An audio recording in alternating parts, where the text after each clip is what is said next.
Salut à tous, aujourd'hui je vais vous parler du Aimpoint 1000. C'est le deuxième produit créé par Aimpoint qui a été produit entre 1987 et 1991. C'est un point rouge de très bonne qualité qui pèse 230 grammes. Il a une longueur de 15 cm. Son optique fait 2,5 à 3 MOA. On n'a pas de zoom, c'est uniquement un point rouge avec un point rouge qui est très fin. On a 9 niveaux de luminosité, les 3 premiers, on les distingue à peine, donc pour ainsi dire, en fait on n'en a que 6. C'est un point rouge qui vient s'installer sur un rail Weaver, donc vous voyez qu'il y a des petits points pour venir régler l'écartement pour adapter sur le rail à la longueur souhaitée. On a un filtre, en fait c'est un filtre Polaroid qui fait effet jour-nuit, donc qui permet d'ajuster la luminosité du point rouge. C'est stupéfiant parce qu'on passe vraiment d'une très grande clarté à la pénombre totale. Donc c'est génial quand il y a du soleil. C'était très bien pensé pour les chasseurs ou alors pour ceux qui faisaient du combat, hein, pour les militaires. C'est un LED rouge, donc X milliers d'heures de vie. Là-dessus, pas de souci. On a un filtre anti-reflet, donc comme bien souvent sur les points rouges, hein, ça c'est pas spécialement nouveau. Son alimentation se fait avec une pile de 3 volts DL 1 tiers N, ou alors deux piles Duracell, les D357H, qui sont des piles de 1 volt 5 en fait pour faire 3 volts, tout simplement.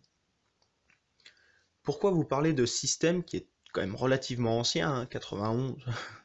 C'est un système qui a presque 30 ans maintenant. Même pour son année de sortie, oui, c'est un système qui a 30 ans. Donc c'est quand même pas anodin de vous présenter des systèmes aussi vieux. Mais le grand avantage de ces systèmes, bon, on en trouve peu, honnêtement, on n'en voit pas souvent. Par contre, vous les touchez pour une bouchée de pain, entre 50 et 100 euros pour un point rouge comme celui-ci. Celui-là est en excellent état, monté sur fusil à pompe, carabine de tir, donc type AR ou autre, ou carabine de chasse. Ça bougera pas, c'est quelque chose de fiable, de robuste, et surtout, voilà, on peut l'avoir pour très peu cher quand on voit le prix des Aimpoint maintenant, quand on en voit neuf à presque 800 euros. Je trouve que ça fait un peu cher, même que ce soit de la qualité, sur des systèmes plus anciens qui seront délaissés, mais qui seront toujours très fonctionnels et de très bonne qualité. On peut se permettre de mettre 100 euros, les piles coûtent rien, les piles ça doit être 4 euros la pile en les achetant de marque Duracell, donc en achetant de la sous-marque on les paye moins cher, et une pile vous fera quelques milliers d'heures. Après il faut pas vouloir avoir le dernier truc, dernier cri, mais le principe un peu du survivaliste de l'homme résilient, l'homme avec un grand H, hein, les filles aussi. Petit mot pour Mamie Gretchen.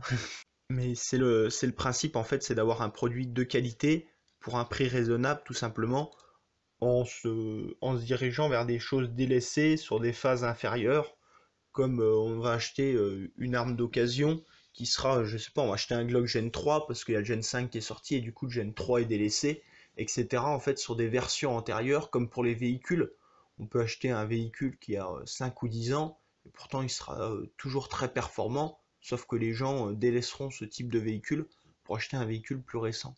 Voilà, j'espère que cette petite présentation vous aura plu. Bon tir à tous, bon bivouac, bon rechargement, bonne préparation, et surtout, faites gaffe à vous.